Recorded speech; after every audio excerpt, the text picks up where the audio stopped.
ಕಣ್ಬಾಯ್ ವಾಲ್ಮೀಕಿಗೆಂತಾಯ್ತು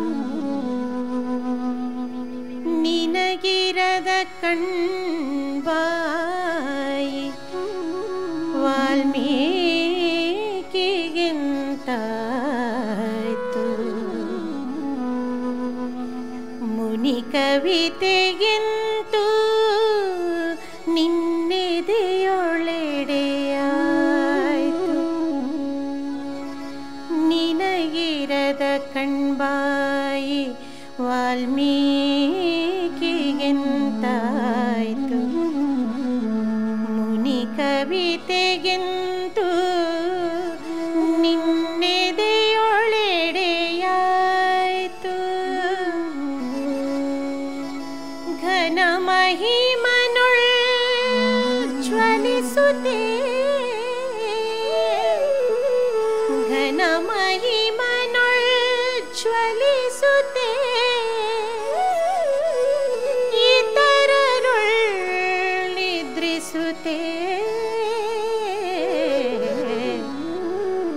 ಘನ ಮಹಿಮನುಳ್ ಜ್ವಲಿಸುತ್ತೆ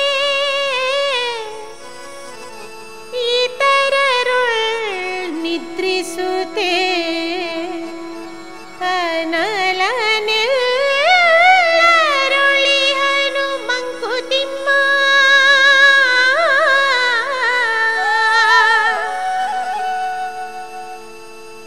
ಘನ ಮಹಿಮನುಳ್ ಜ್ವಲಿಸುತ್ತೆ ಇತರರುಳ್ ನಿದ್ರಿಸುತ್ತೆ ಅನಲನೆಲ್ಲ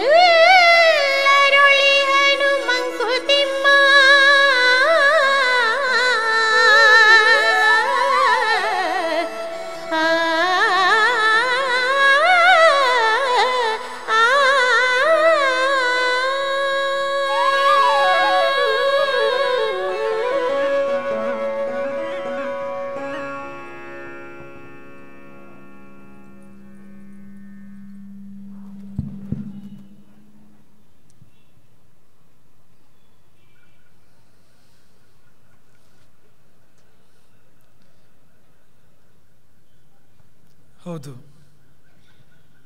ಕಣ್ಣು ನಮಗೂ ಇದೆ, ವಾಲ್ಮೀಕಿಗೂ ಇದೆ. ಬಾಯಿ ನಮಗೂ ಇದೆ, ವಾಲ್ಮೀಕಿಗಳಿಗೂ ಇದೆ.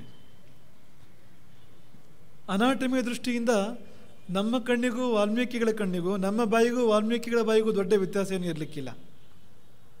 ಆದರೆ ನಾವು ಕಾಣದ್ದನ್ನು ಹೇಗೆ ಅವರು ಕಂಡರು, ನಾವು ಹೇಳಲಿಕ್ಕೆ ಸಾಧ್ಯ ಇಲ್ಲದಿರೋದನ್ನು ಹೇಗೆ ಅವರು ಹೇಳಿದರು. ರಾಮನ ಇಡೀ ಬದುಕನ್ನು ಕಂಡಿದ್ದಾರೆ ಅವರು. ಹಿಂದೆ ನಡೆದಿದ್ದು, ಮುಂದೆ ನಡೆಯುವುದು, ಈಗ ನಡೀತಾ ಇರ್ತಕ್ಕಂಥದ್ದು. ಈ ತ್ರಿಕಾಲಗಳು, ರಾಮನ ಬದುಕಿನ ತ್ರಿಕಾಲಗಳನ್ನು ಕುಳಿತಲ್ಲೇ ಕಣ್ಮುಚ್ಚಿ ಕಂಡವರು ವಾಲ್ಮೀಕಿಗಳು. ರಾಮ ತತ್ವವನ್ನು ಕಂಡವರು. ಈ ರಾಮನ ಬದುಕಿನ ಉದ್ದವನ್ನು ಕಂಡವರು, ರಾಮನ ಬದುಕಿನ ಅಗಲವನ್ನು ಕಂಡವರು, ರಾಮನ ಆಳವನ್ನು ಕಂಡವರು. ಅದು ರಾಮನಾಮ, ರಾಮತತ್ವ. ಕಂಡವರು ಮಾತ್ರ ಅಲ್ಲ, ಹಾಗೇ ಅದನ್ನು ಹೇಳಿದವರು. ನೋಡಿದವರಿಗೆಲ್ಲ ಹೇಳಲಿಕ್ಕೆ ಬರೋದಿಲ್ಲ, ಹೇಳಲಿಕ್ಕೆ ಬರೋರು ನೋಡಿರೋದಿಲ್ಲ. ಹೀಗಾಗಿ ಪ್ರಪಂಚದಲ್ಲಿ ಜ್ಞಾನ ಬೆಳೆಯೋದಿಲ್ಲ ಅಂತ.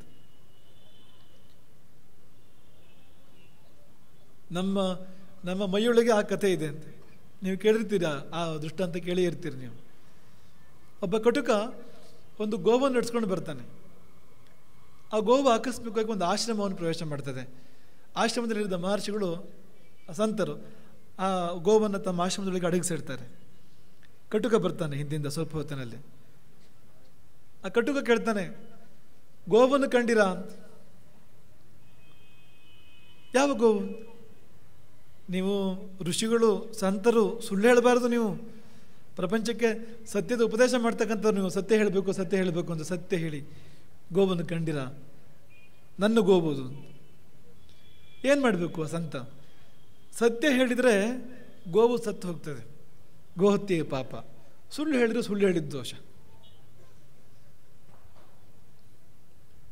ಒಂದು ಕ್ಷಣ ವಿಚಲಿತ ಆಗಿದೆ ಹೌದು ಆ ಸಂತ, ಆದರೆ ಕೊನೆಗೆ ಸರಿಯಾದ ಉತ್ತರವನ್ನು ಕೊಡ್ತಾನೆ. ಏನು ಉತ್ತರ ಕೊಟ್ಟರು ಅಂದರೆ, ಏನಪ್ಪ ಮಾಡಲಿ, ನೋಡಿದ್ದಕ್ಕೆ ಹೇಳಲಿಕ್ಕೆ ಬರೋದಿಲ್ಲ, ಯಾವುದಕ್ಕೆ ಹೇಳಲಿಕ್ಕೆ ಬರ್ತದೋ ಅದು ನೋಡಿಲ್ಲ, ಏನು ಮಾಡಲಿ. ಆ ಕಟುಕನಿಗೆ ಗೊಂದಲಾಗಿ ಈ ಸಂತರ ಸ್ವಭಾವವೇ ಹೇಗೆ, ಇವರ ಭಾಷೆಯೇ ಹೇಗೆ, ಯಾರಿಗೂ ಅರ್ಥ ಆಗದಿರೋ ಮಾತಾಡೋದೇ ಅವ್ರ ಅಭ್ಯಾಸ, ಅದೇ ಇವರು ವೇದಾಂತ ಅಂದ್ಕೊಂಡು ಹೊರಟೋಗ್ತಾನೆ ಕಟುಕ. ಅವ್ರು ಹೇಳಿದ್ದೇನೆಂದರೆ, ನೋಡಿದ್ದು ಕಣ್ಣು ನೋಡಿದ್ದು ಹೌದು ಗೋವನ್ನು, ಆದರೆ ಮಾತಾಡ್ಲಿಕ್ಕೆ ಬರೋದಿಲ್ಲ ಕಣ್ಣಿಗೆ, ಹೇಳಲಿಕ್ಕೆ ಬರೋದಿಲ್ಲ, ಅದು ಬಾಯಿ ಇಲ್ಲ ಅದಕ್ಕೆ ಕಣ್ಣಿಗೆ, ಹೇಳಲಿಕ್ಕೆ ಬಾಯಿಗೆ ಬರ್ತದೆ, ಅದು ನೋಡಿಲ್ಲ ಅಂತ. ಹಾಗಾಗಿ ನೋಡದ ಬಾಯಿ ಹೇಗೆ ಹೇಳಲಿ, ನೋಡಿದ ಕಣ್ಣು ಹೇಗೆ ಹೇಳಲಿ, ಹೇಳಲಿಕ್ಕೆ ಬರೋದಿಲ್ಲ ಅದಕ್ಕೆ ನೋಡಿದ ಕಣ್ಣಿಗೆ. ಅಷ್ಟೇ ಹೇಳಿ ನಿಲ್ಲಿಸಿದ್ರಂತೆ, ಸುಳ್ಳು ಹೇಳಲಿಲ್ಲ, ಸತ್ಯ, ಪರಮ ಸತ್ಯ ಅದು. ಯಾಕೆಂದರೆ ಕಣ್ಣಿಗೆ ಬಾಯಿ ಇಲ್ಲ, ಬಾಯಿಗೆ ಕಣ್ಣಿಲ್ಲ ಅನ್ನೋದು ಪರಮ ಸತ್ಯ ಅದು. ಸತ್ಯಕ್ಕೆ ಸತ್ಯವೂ ಹೌದು, ಸುಳ್ಳಲ್ಲ. ಗೋವಿಗೆ ಗೋವು ಉಳಿಯಿತು, ಗೋವಿನ ಜೀವ ಕೂಡ ಉಳಿಯಿತು ಅನ್ನುವ ಹಾಗೆ ಅಂತ. ಎಷ್ಟೋ ಸಂಗತಿ ನಾವು ಕಾಣ್ತೇವೆ, ಆದರೆ ಹೇಳಲಿಕ್ಕಾಗೋದಿಲ್ಲ.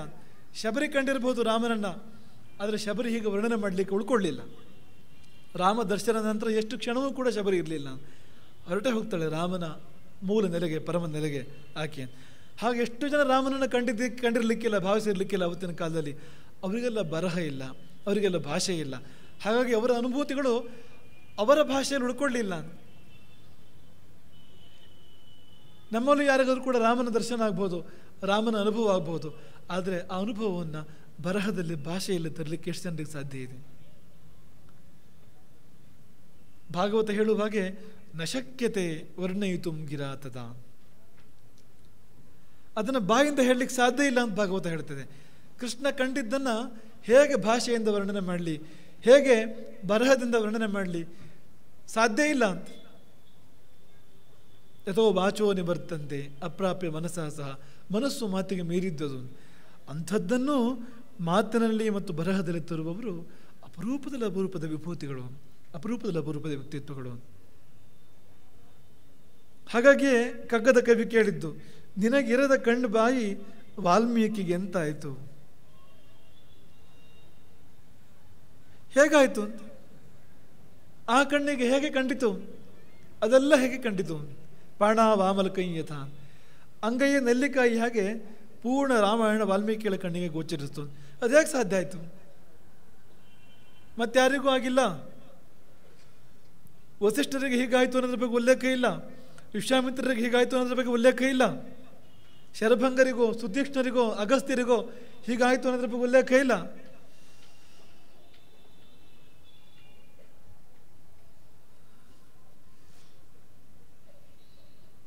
ಹಾಗಿರುವಾಗ ವಾಲ್ಮೀಕಿ ಒಬ್ಬರಿಗೆ ಹೀಗಾಗಿದ್ದು ಹೇಗೆ?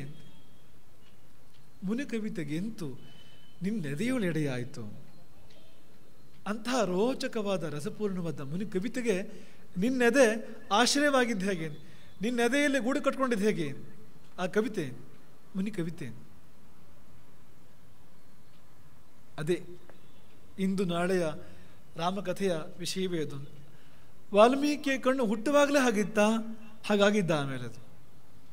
ವಾಲ್ಮೀಕಿಗೆ ಹುಟ್ಟುವಾಗಲೇ ಅಂತ ಬಾಯಿ ಇತ್ತ, ಆಮೇಲೆ ಹಾಗಾಗಿದ್ದ. ಅದು ಹೇಗಾಯಿತು ಅಂತ. ವಾಲ್ಮೀಕಿ ಆಗಿದ್ದು ಹೇಗೆ? ಕಂಬಳಿ ಹುಳು ಚಿಟ್ಟೆ ಆದಂತೆ, ಮೊಟ್ಟೆ ಪಕ್ಷಿ ಆದಂತೆ. ಹೇಗೆ ವಾಲ್ಮೀಕಿಯವರಿಗೆ ಆ ವ್ಯಕ್ತಿತ್ವ ಬೆಳೆದಿದ್ದು ಅಂತ.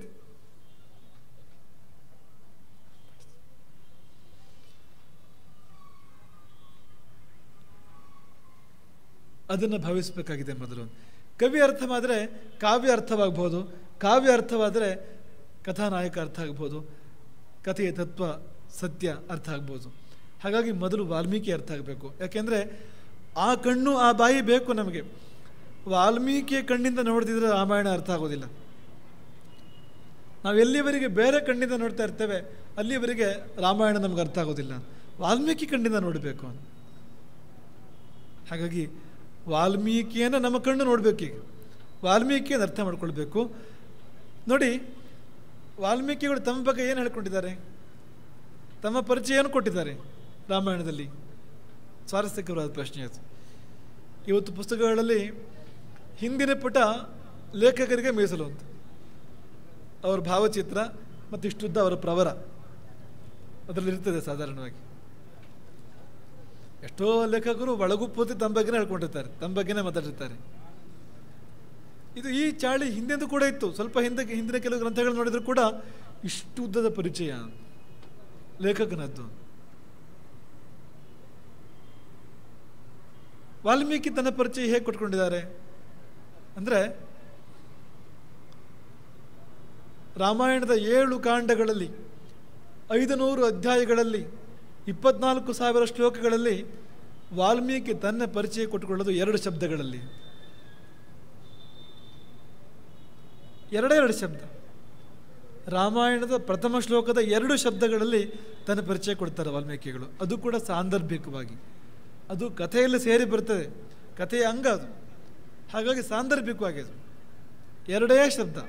ಅದರಲ್ಲಿ ಒಂದು ಶಬ್ದ ಅವರ ಹೆಸರು ವಾಲ್ಮೀಕಿ, ಇನ್ನೊಂದು ಶಬ್ದ ಅವರ ವೃತ್ತಿ, ಅವರ ಪ್ರವೃತ್ತಿ, ಅವರ ವ್ಯಕ್ತಿತ್ವ ತಪಸ್ವಿ. 2 ಶಬ್ದ ವಾಲ್ಮೀಕಿ ಬಳಸ್ತಕ್ಕಂಥದ್ದು ತನ್ನ ಬಗ್ಗೆ. ತಪಸ್ವಿ ವಾಲ್ಮೀಕಿ. ವಾಲ್ಮೀಕಿಗಳಿಗೂ ನಾರದರಿಗೂ ಒಂದು ಭೇಟಿ ಆಗ್ತದೆ. ಆ ಭೇಟಿಯಿಂದ ಪ್ರಾರಂಭ ರಾಮಾಯಣ. ಆ ಭೇಟಿಯೇ ರಾಮಾಯಣಕ್ಕೆ ಕಾರಣವಾಗ್ತಕ್ಕಂಥದ್ದು. ಆ ಭೇಟಿ ಬಗ್ಗೆ ಹೇಳ್ತಾ ಹೇಳ್ತಾ ನಾರದರನ್ನು ತಪಸ್ವಿಯಾದ ವಾಲ್ಮೀಕಿಗಳು ಪ್ರಶ್ನಿಸಿದರು. ವಾಗ್ವಿದಾಂಬರಂ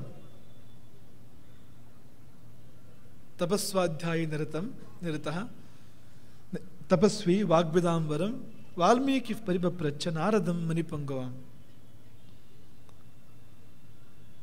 ನಾರದರ ಬಗ್ಗೆ ಹೆಚ್ಚು ಶಬ್ದಗಳು, ತನ್ನ ಬಗ್ಗೆ 2 ಶಬ್ದಗಳು. ಆ 2 ಶಬ್ದಗಳನ್ನು ಬಿಡಿಸಲಿಕ್ಕೆ ಈ 2 ದಿನಗಳು ಸಾಲವು, ಇಂದು ಮತ್ತು ನಾಳೆ ಸಾಲದು. ಏನು ವಾಲ್ಮೀಕಿ ಅಂದರೆ, ಏನು ತಪಸ್ವಿ ಅಂದರೆ? ಒಂದಕ್ಕೊಂದು ಸಂಬಂಧ ಇದೆ. ವಾಲ್ಮೀಕಿಯಾಗಿದ್ದು ತಪಸ್ಸಿನಿಂದಾಗಿ. ಮೊದಲು ವಾಲ್ಮೀಕಿ ಅಲ್ಲ, ಹುಟ್ಟು ಹೆಸರಲ್ಲ ಅದು ವಾಲ್ಮೀಕಿ ಎನ್ನುವಂಥದ್ದು, ಆಮೇಲೆ ಬಂದ ಬಿರುದು ಅದು. ತಪಸ್ಸಿನ ಪರಾಕಾಷ್ಠೆಯಲ್ಲಿ, ತಪಸ್ಸಿನ ಒಂದು ಒಂದು ಉತ್ತುಂಗದಲ್ಲಿ ಆದ ಕೆಲವು ಅನುಭೂತಿಗಳು, ಕೆಲವು ಅವಸ್ಥೆಗಳು ಅವರಿಗೆ ವಾಲ್ಮೀಕಿ ಅನ್ನುವ ಹೆಸರನ್ನು ತಂದುಕೊಟ್ಟವು. ಹಾಗಾಗಿ ವಾಲ್ಮೀಕಿ ಎನ್ನುವಾಗ ಅವರ ತಪಸ್ಸಿನ ಮಟ್ಟವನ್ನು ಹೇಳ್ತದೆ ಆ ಶಬ್ದ. ಅದು ವಾಲ್ಮೀಕ ಅಂದರೆ ಹುತ್ತ ಅಂತ. ವಾಲ್ಮೀಕಿ ಅಂದರೆ ಹುತ್ತದಿಂದ ಎದ್ದು ಬಂದವನು, ಹುತ್ತಗಟ್ಟುವಷ್ಟು ತಪಸ್ಸು ಮಾಡಿದವನು. ಮೈ ಮೇಲೆ ಹುತ್ತ ಬೆಳೆದರೂ ಕೂಡ ಗೊತ್ತಾಗದ ತಪಸ್ಸು ಅಂತ ವಾಲ್ಮೀಕಿ ಅಂದರೆ. ವಾಲ್ಮೀಕಿ ಅಂದರೆ ಹುತ್ತದಿಂದ ಎದ್ದು ಬಂದವನು, ತಪಸ್ವಿ ಅಂದರೆ ಅದಕ್ಕೆ ಕಾರಣವಾಗಿರ್ತಕ್ಕಂಥ ತಪಸ್ಸು. ಇಷ್ಟೇ ಇರ್ತಕ್ಕಂಥದ್ದಲ್ಲಿ ನಾವು ಅದನ್ನು ಬಿಡಿಸಿದರೆ ಗೊತ್ತಾಗ್ತದೆ ರೋಚಕವಾಗಿರ್ತಕ್ಕಂಥ ಚರಿತ್ರೆ, ಸಾಧನೆಯ ಸಾಹಸಗಾಥೆ. ಒಬ್ಬ ವ್ಯಕ್ತಿ ಎಷ್ಟು ಕೆಳಗಿನ ಮಟ್ಟದಿಂದ ಅದೆಷ್ಟು ಮೇಲಿನ ಮಟ್ಟದವರೆಗೆ ಏರಬಹುದು, ಪಾತಾಳದಿಂದ ಅಂಬರಕ್ಕೆ ಏರಬಹುದು ಅನ್ನೋದನ್ನು ಸೂಚನೆ ಮಾಡತಕ್ಕಂಥ ಒಂದು ಕಥೆ ಇದು. ಅನಿವಾರ್ಯ ನಾವು ಬೇರೆ ಆಕಾರ ಗ್ರಂಥಗಳನ್ನು ಆಶ್ರಯಿಸಬೇಕು ವಾಲ್ಮೀಕಿಗಳ ಬಗ್ಗೆ ಹೇಳಲಿಕ್ಕೆ. ಯಾಕೆಂದರೆ ತನ್ನ ತಾನು ಮರೆತು ಚಿತ್ತ ಚಿನ್ಮಯ ನಡೆ ಸಾಗಿದೆ. ವಾಲ್ಮೀಕಿಗಳ ಚಿತ್ತ ತನ್ನನ್ನು ತಾನೇ ಮರೆತು ಚಿನ್ಮಯನ ಕಡೆಗೆ ಸಾಗಿದೆ. ಅದು ಪರಮಾತ್ಮನ ಕಡೆಗೆ ಸಾಗಿದೆ, ರಾಮನ ಕಡೆಗೆ ಸಾಗಿದೆ. ತನ್ನ ಬಗ್ಗೆ ಅವರು ಏನು ಹೇಳ್ಕೊಳ್ಳಿಲ್ಲ. ಹಾಗಾಗಿ ಪದ್ಮಪುರಾಣ ಮತ್ತು ತತ್ವಸಂಗ್ರಹ ರಾಮಾಯಣ ಈ 2 ಕೃತಿಗಳನ್ನು ಆಶ್ರಯಿಸಿ ಇದರ ಮೂಲಕವಾಗಿ ವಾಲ್ಮೀಕಿಯ ಪರಿಚಯವನ್ನು ನಾವು ಮಾಡಿಕೊಳ್ಳೋಣ. ಕೆಲವು ಕಡೆ ಪದ್ಮಪುರಾಣ ಬಳಸಿದ್ದೇವೆ, ಕೆಲವು ಕಡೆ ತತ್ವಸಂಗ್ರಹ ರಾಮಾಯಣವನ್ನು ಬಳಸಿದ್ದೇವೆ. ರೂಪಕ ಹೆಚ್ಚಾಗಿ ತತ್ವಸಂಗ್ರಹ ರಾಮಾಯಣವನ್ನೇ ಬಳಸಿರ್ತದೆ. ನಮಗಿರದ ಕಣ್ಬಾಯಿ ವಾಲ್ಮೀಕಿಗೆ ಎಂತಾಯಿತು ಎನ್ನುವುದಕ್ಕೆ ಪ್ರಥಮ ಉತ್ತರ ಸಂಸರ್ಗ, ಚರಮ ಉತ್ತರ ಸಾಧನೆ.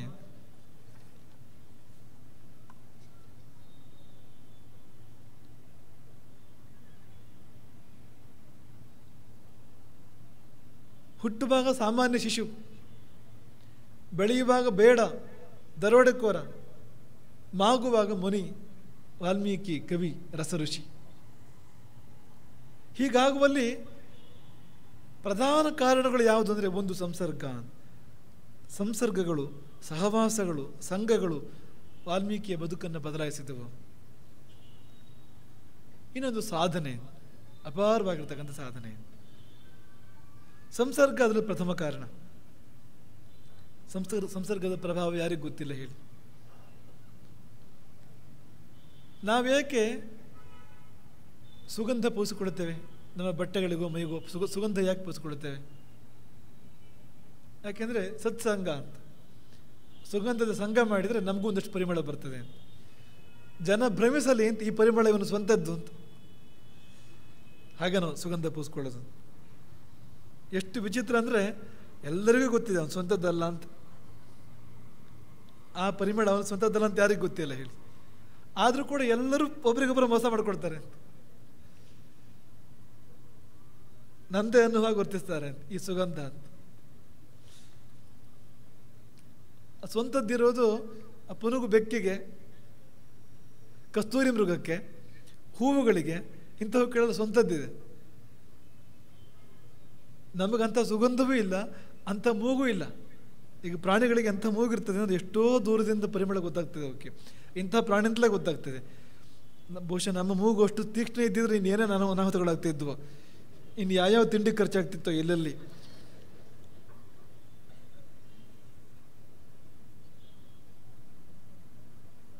ಗಂಧದ ಸಹವಾಸ ಮಾಡಿದರೆ ಮೈಯೆಲ್ಲ ಪರಿಮಳಿತ, ದುರ್ಗಂಧದ ಸಹವಾಸ ಮಾಡಿದರೆ ಮೈಯೆಲ್ಲ ಯಾಕೆ ಹೇಳಬೇಕು ಆ ಶಬ್ದವನ್ನು ಸುಮ್ಮನೆ. ದುರ್ಗಂಧ ಮೈಯೆಲ್ಲ. ಇಲ್ಲಿ ಪ್ರಧಾನವಾಗಿರ್ತಕ್ಕಂಥ ಕಾರಣ ಸಂಸರ್ಗ.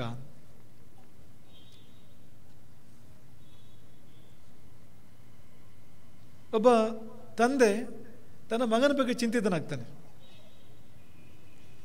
ಮಗ ಬೇಡದ ಸಹವಾಸ ಮಾಡ್ತಾ ಇದ್ದಾನೆ, ದುಸ್ಸಹವಾಸ ಮಾಡ್ತಾ ಇದ್ದಾನೆ, ಅವನನ್ನು ದಾರಿಗೆ ತರಬೇಕು ಅಂತ. ಅವನಿಗೆ ಹೇಗೆ ಹೇಳೋದು? ನೇರ ಸೀದಾ ಭಾಷೆ ಹೇಳಿದ್ರೆ ಅರ್ಥ ಆಗೋದಿಲ್ಲ. ಒಂದಿನ ಏನು ಮಾಡಿದ್ದಂತಂದರೆ, ಮಾವಿನ ಹಣ್ಣಿನ ಸೀಸನ್ ಈಗ ನಡೀತಾ ಇದೆ ಅಲ್ವ, ಈಗಲೂ ಕೂಡ ಮುಗಿತಾ ಬಂತು. ಈ ಮುಗಿತಾ ಬಂದು ಹೊತ್ತಲ್ಲಿ ಈಗ ಇಂಥ ಸಮಯದಲ್ಲೇ ಮಾವಿನ ಹಣ್ಣು ಸೀಸನ್ ಮುಗಿತಾ ಇದೆ, ಬೇಕು ಅಂತ ಆಸೆ ಇದೆ, ಹಣ್ಣು ಸಿಗ್ತಾ ಇಲ್ಲ. ಇಂಥ ಸಮಯದಲ್ಲಿ ತುಂಬ ರುಚಿಯಾದ ಮಾವಿನ ಹಣ್ಣುಗಳನ್ನು ಒಂದು ಬುಟ್ಟಿಯಲ್ಲಿ ಆತ ತರಿಸ್ತಾನೆ, ಮಗನಿಗೆ ಕಾಣೋ ಹಾಗೆ. ಮಗ ತುಂಬ ದೊಡ್ಡವನಲ್ಲ, ತುಂಬ ಚಿಕ್ಕವನೂ ಅಲ್ಲ ಅಂತ ಅವಸ್ಥೆಯವನವನು. ಮಾವಿನ ಹಣ್ಣಿನ ಮೇಲೆ ಕಣ್ಣು ಬಿತ್ತು ಮಗನದು, ಬಾಯಲ್ಲಿ ನೀರು ಇರುತ್ತು. ಅಪ್ಪ ಅಂತ ಕೈ ಮುಂದೆ ಮಾಡ್ತಾನೆ ಮಗ.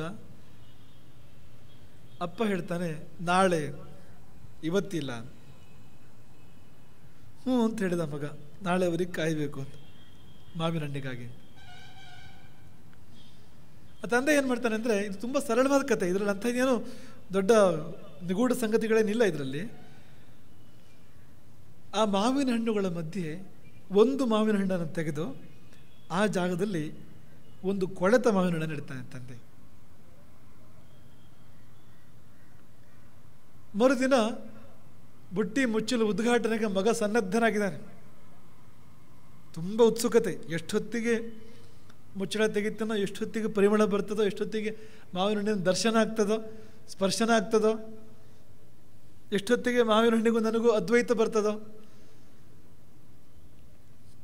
ಅದ್ವೈತ ಬರಬೇಕಲ್ಲ, ಸವಿದ್ರೆ ಅದ್ವೈತ ಬರೋದು. ಆ ರಸ ನಮ್ಮೊಳಗೆ ಇಳಿದು ನಮ್ಮೊಳಗೆ ಒಂದಾಗಿ ಹೋಗಿ ಸೇರಬೇಕದು ಅದ್ವೈತ. ಬುಟ್ಟಿ ತೆಗೆದು ನೋಡಿದರೆ ದುರ್ವಾಸನೆ ಬರ್ತಾ ಇದೆ, ಕೊಳೆತ ವಾಸನೆ ಬರ್ತಾ ಇದೆ.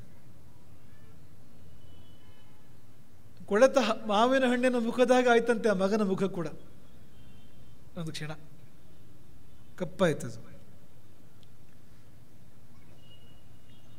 ತಂದೆ ಹೇಳ್ತಾನೆ ಮಗನಿಗೆ, ಮಗನೇ ಸರಿಯಾಗಿ ನೋಡು, ಎಲ್ಲವೂ ಹಾಳಾಗಿದೆಯಾ? ಎಲ್ಲದೂ ಒಂದೇ ರೀತಿ ಹಾಳಾಗಿದೆಯಾ? ಎಲ್ಲ ಹಾಳಾಗಿತ್ತು ಒಂದು ರೀತಿಯಿಂದ. ಯಾಕೆಂದರೆ ಒಂದು ಆ ದುರ್ಗಂಧ ಎಲ್ಲದಕ್ಕೂ ಬಂದ್ಬಿಟ್ಟಿತ್ತು, ಕೊಳೆತ ಮಾವಿನ ಹಣ್ಣಿನದ್ದು. ಇನ್ನೊಂದು ಕೊಳೆಯುವುದು ಅಂದರೆ ಕ್ರಿಮಿಗಳು ತಾನೆ, ಅವುಗಳು ಬೇರೆ ಹಣ್ಣುಗಳಿಗೂ ಹೋಗಿದ್ವು, ಅಕ್ಕಪಕ್ಕದ ಹಣ್ಣುಗಳಿಗೂ ಕೂಡ ಹೋಗಿದ್ವು. ಹಾಗಾಗಿ ಅವುಗಳು ಕೂಡ ಒಂದು ಮಟ್ಟದಲ್ಲಿ ಕೊಳೆತಿದ್ವು, ಹಾಳಾಗಿದ್ದು. ಅಷ್ಟು ಚೆನ್ನಾಗಿಲ್ಲ. ಈ ಚಿತ್ರ ನೀವು ನೋಡ್ತಾ ಇದ್ರಲ್ಲ, ಅಷ್ಟು ಚೆನ್ನಾಗಿರ್ಲಿಲ್ಲ ಅವು.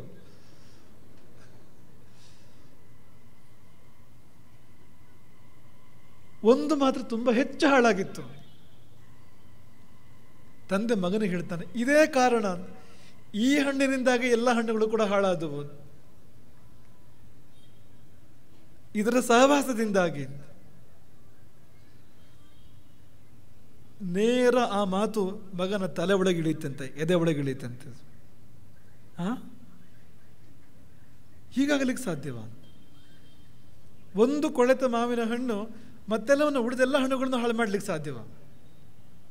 ಹಾಗಾದರೆ ನನ್ನ ಕಥೆನೂ ಹೀಗೆ ಆಗ್ಬಿಡ್ಬೋದೇನೋ ಅಂತ. ಹೌದು, ಪ್ರಿಯವಾದ ಸಂಗತಿಗಳ ಮೂಲಕ ತತ್ವವನ್ನು ಹೇಳಬೇಕು. ನಮಗೆ ಹೃದಯಕ್ಕೆ ಹತ್ತಿರ ಇರ್ತಕ್ಕಂಥ ಸಂಗತಿಗಳ ಮೂಲಕ ತತ್ವವನ್ನು ಹೇಳಬೇಕು. ತಂದೆ ಮಾಡಿದ ಕೆಲಸ ಅದು.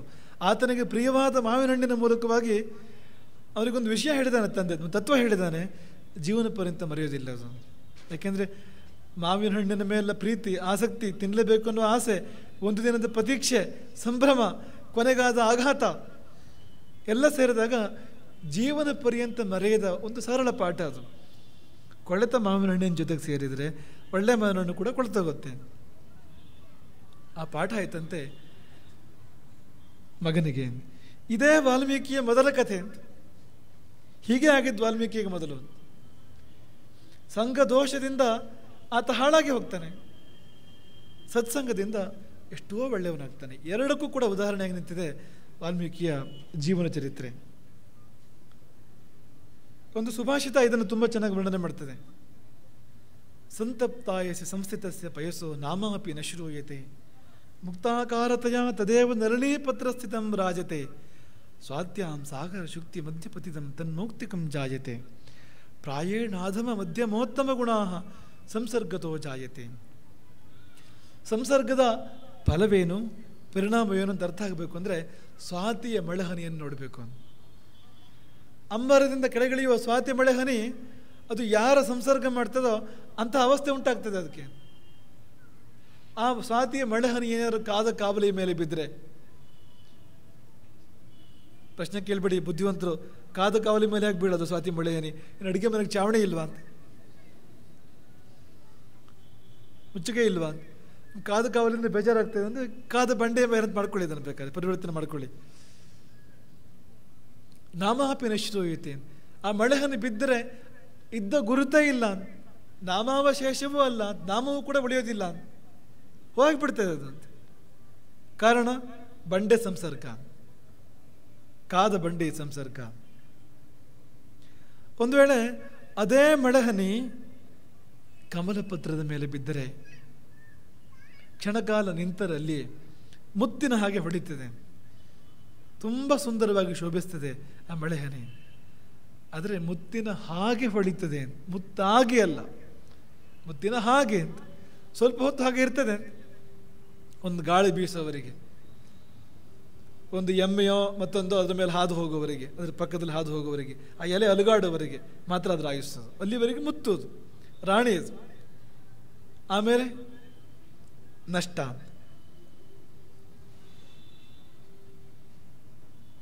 ಒಂದು ವೇಳೆ ಅದೇ ಸ್ವಾತಿ ಮಳೆಹನಿ ಬಾಯಿದರದ ಕಪ್ಪೆ ಚಿಪ್ಪಿನೊಳಗೆ ಬಿದ್ದರೆ ಅದು ಮುತ್ತಾಗ್ತದೆ. ಅದು ಶಾಶ್ವತ. ಶತಮಾನಗಳು ಕಳೆದರೂ, ಯುಗಗಳು ಕಳೆದರೂ ಮುತ್ತಿಗೆ ಸಾವಿಲ್ಲ. ಸಹಜವಾಗಿ ಅದಕ್ಕೆ ಸಾವೇ ಇಲ್ಲ. ಅದಕ್ಕೆ ಅದರ ಕಾಂತಿಗೂ ಕೂಡ ಸಾವಿಲ್ಲ. ಅದು ಮಾಸೋದಿಲ್ಲ ಕಾಂತಿ, ಮುತ್ತಿನ ಕಾಂತಿ ನಿತ್ಯ ಶಾಶ್ವತವಾಗಿರ್ತಕ್ಕಂಥ ಕಾಂತಿ ಇದು. ಅದೇ ಸ್ವಾತಿ ಮಳೆಹನಿ ಬಂಡೆ ಕಲ್ಲಿನ ಜೊತೆಗೆ ಅದು ಸಂಸರ್ಗ ಬೆಳೆಸಿದಾಗ ಇಲ್ಲವಾಯಿತು. ಕಮಲಪತ್ರದ ಮೇಲೆ ನೆಲೆಗೊಂಡಾಗ ಅದು ಮುತ್ತಿನಂತೆ ಶೋಭಿಸ್ತು. ಅದೇ ಕಪ್ಪೆ ಚಿಪ್ಪಿನೊಳ ಬಿದ್ದಾಗ ಮುತ್ತಾಯಿತು. ಹಾಗಾಗಿ ಅಧಮ, ಮಧ್ಯಮ, ಉತ್ತಮ ಗುಣಗಳು ಸಂಸರ್ಗದಿಂದ ಉಂಟಾಗ್ತವೆ. ವ್ಯಕ್ತಿ ಎಷ್ಟೇ ಒಳ್ಳೆಯವನಾಗಿದ್ದರೂ ಕೂಡ ಎಂಥ ಸಹವಾಸ ಸಿಗ್ತದೆ, ಎಂಥ ವಾತಾವರಣ ಸಿಗ್ತದೆ, ಅದರ ಮೇಲೆ ಆತನ ವ್ಯಕ್ತಿತ್ವ ಬೆಳೀತದೆ. ಅದರ ಮೂಲಕವಾಗಿ ಆತನ ವ್ಯಕ್ತಿತ್ವ ಬೆಳೀತಿದೆ. ಇದಕ್ಕೆ ಉದಾಹರಣೆ ವಾಲ್ಮೀಕಿಗಳೇ. ಇನ್ನು ಕಥೆ ಪ್ರಾರಂಭ ಮಾಡೋಣ. ಕಥೆಯನ್ನು ಗೊತ್ತಾಗದಂತೆ ಮೊದಲು ಹೇಳಿಬಿಡ್ಬೇಕು, ಆಮೇಲೆ ಗೊತ್ತಾಗುವಾಗ ಹೇಳಕ್ಕೆ ಶುರು ಮಾಡಬೇಕು. ನಾವು ಹೇಳುವಾಗ ನಂಗೆ ಗೊತ್ತು ಅನ್ನೋ ಹಾಗಿರಬೇಕು, ನಿಮಗದು ಗೊತ್ತಿರಬಾರ್ದು, ಆದರೂ ಕೂಡ ಗೊತ್ತು ನನಗೆ ಅಂತ ಅನ್ನೋ ಹಾಗಿರಬೇಕು. ಹಾಗಾಗಿ ಇದೆಲ್ಲ ಸುತ್ತಮುತ್ತ ಸೋಪಸ್ಕರಗಳು.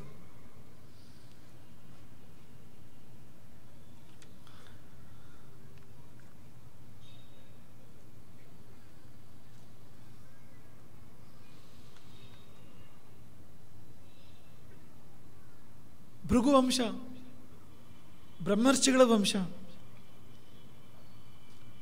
ಭೃಗುವಂಶದಲ್ಲಿ ಒಂದು ದಿವ್ಯ ವ್ಯಕ್ತಿತ್ವ ಪ್ರಚೇತಸ. ಮಹರ್ಷಿಗಳ ಮೂರ್ಧನ್ಯ ಅವನು ಪ್ರಚೇತಸ. ಈ ಪ್ರಚೇತಸನ 10ನೆಯ ಮಗನಾಗಿ ನಮ್ಮ ವಾಲ್ಮೀಕಿಗಳ ಜನನ ಆಯಿತು. ಉತ್ತಮೋತ್ತಮ ವಂಶದಲ್ಲಿ ಜನನ. ಭೃಗುವಂಶ ಶುಕ್ರನ ವಂಶ. ಅದು ಗಗನದಲ್ಲಿ ತಾರೆಯಾಗಿ ಶುಕ್ರನನ್ನು ಕಾಣ್ತೇವೆ ನಾವು, ದೈತ್ಯರ ಗುರು. ಆತನಿಗೆ ಕಾವ್ಯ ಅಂತಲೂ ಹೆಸರು, ಕವಿ ಅಂತಲೂ ಹೆಸರು. ಆ ವಂಶಕ್ಕೆ ಸಹಜ ಅದು ಅಂತ ಕವಿತ್ವ ಅನ್ನುವಂಥದ್ದು. ಆ ವಂಶದ ಮೂಲ ಪುರುಷನಿಗೆ ಆತನಿಗೆ ಕಾವ್ಯ ಅಂತಲೂ ಕವಿ ಅಂತಲೂ ಹೆಸರು ಅನ್ನುವಷ್ಟರ ಮಟ್ಟಿಗೆ ಕವಿತ್ವಕ್ಕೆ ಮೀಸಲಿಟ್ಟ ವಂಶ ಅದು. ಆ ವಂಶದ ಒಬ್ಬ ಮಹನೀಯ ವ್ಯಕ್ತಿತ್ವ, ಒಂದು ಮಹನೀಯ ವ್ಯಕ್ತಿತ್ವ. ಆ ವ್ಯಕ್ತಿತ್ವದ 10ನೆಯ ಮಗ. ಯಾಕೆಂದರೆ 9 ಪ್ರಯೋಗಗಳಾಗಿದೆ ಮೊದಲೇ, 9ರ ಮೇಲೆ 10ನೇದು ಅಂದರೆ 10ನೇದಾಗುವಾಗ 10 ಅಂದರೆ ಪೂರ್ಣ ಅಂತ, ದಶಪೂರ್ಣ. ಪೂರ್ಣತೆಯನ್ನು ಹೊತ್ತ ಶಿಶು. ಹೆಸರು ಅಗ್ನಿಶರ್ಮ. ಅಗ್ನಿಶರ್ಮ, ಅಗ್ನಿ ಅಂದರೆ ಬೆಳಕು. ಅಗ್ರಂ ನೈತಿ ಇತ್ಯಗ್ನಿ. ಯಾವುದು ನಮ್ಮನ್ನು ಮುಂದಕ್ಕೆ ಹೋಯ್ತದೆ ಅಂತ ಬೆಳಕಿಗೆ, ದೀಪ ಜ್ವಾಲೆಗೆ, ದೀಪಶಿಖೆಗೆ ಅಗ್ನಿ ಅಂತ ಹೆಸರು. ವೇದಗಳು ಪ್ರಾರಂಭ ಆಗೋದು ಅಲ್ಲಿಂದ. ವೇದಗಳು 4: ಋಗ್ವೇದ, ಯಜುರ್ವೇದ, ಸಾಮವೇದ, ಅಥರ್ವವೇದ. ಅದರಲ್ಲಿ ಋಗ್ವೇದ ಮೊದಲನೇದು. ಋಗ್ವೇದದಲ್ಲಿ ಸಂಹಿತೆ. ಸಂಹಿತೆಯಲ್ಲಿ ಎಷ್ಟೋ ಮಂಡಲಗಳಿದೆ. ಮೊದಲ ಮಂಡಲದ ಮೊದಲ ಅಧ್ಯಾಯ, ಮೊದಲ ಅನುವಾಕ, ಮೊದಲ ಮಂತ್ರ, ಅದರ ಮೊದಲ ಶಬ್ದ ಯಾವುದು ಅಂದರೆ ಅಗ್ನಿ. ಇದು ವಾಲ್ಮೀಕಿಗಳ ಮೊದಲ ಹೆಸರು, ಒಂದು ಹುಟ್ಟು ಹೆಸರು ಇದು ಅಂತ. ಅಗ್ನಿಶರ್ಮ, ಅಗ್ನಿಮೀಳೆ ಪುರೋಹಿತಂ ಯಜ್ಞಸ್ಯ ದೇವ ಮೃತ್ಯುಜಂ. ಋಗ್ವೇದ ಪ್ರಾರಂಭ ಆಗೋದು ಹಾಗೆ. ವೇದಗಳು ಕಾವ್ಯಗಳೇ, ಮಂತ್ರ ಕಾವ್ಯಗಳು. ಆ ಮಂತ್ರ ಕಾವ್ಯಗಳ ಮೊದಲ ಮಂತ್ರದ ಮೊದಲ ಶಬ್ದ ಅದೇ ಆತನ ಹೆಸರು, ಅಗ್ನಿಶರ್ಮ. ಹೌದು, ಅಗ್ನಿ ಅಂದರೆ ಬೆಂಕಿ ಕೂಡ ಹೌದು. ಅಗ್ನಿ ಅಂದರೆ ಯಜ್ಞ ಸಾಧನ ಕೂಡ ಹೌದು. ಬದುಕಿನ ಮೊದಲ ಭಾಗ ಬೆಂಕಿಯೇ ಅಗ್ನಿಶರ್ಮ, ಬದುಕಿನ ಮುಂದಿನ ಭಾಗ ಬೆಳಕು. ಆತ ಬೆಂಕಿಯಾಗಿದ್ದುದು ಉಂಟು, ಬೆಳಕಾಗಿದ್ದುದು ಉಂಟು. ಮೊದಲ ಭಾಗ ಬೆಂಕಿ, ಮುಂದಿನ ಭಾಗ ಬೆಳಕು. ಇಲ್ಲಿಯವರೆಗೆಲ್ಲ ಚೆನ್ನವೇ. ಕಾವ್ಯಕರ್ತರ ವಂಶದಲ್ಲಿ ಜನನ, ಬ್ರಹ್ಮರ್ಷಿಗಳ ವಂಶದಲ್ಲಿ ಜನನ, ಭೃಗು ವಂಶದಲ್ಲಿ ಜನನ. ಪ್ರಚೇತಸನ ದಶಮಪುತ್ರ, ಜನ್ಮನಾಮ ಅಗ್ನಿಶರ್ಮ. ಎಲ್ಲ ಭವ್ಯ, ಎಲ್ಲ ಸುಂದರ. ಇಲ್ಲಿ ಬದುಕಿನ ವಿಚಿತ್ರ ತಿರುವು.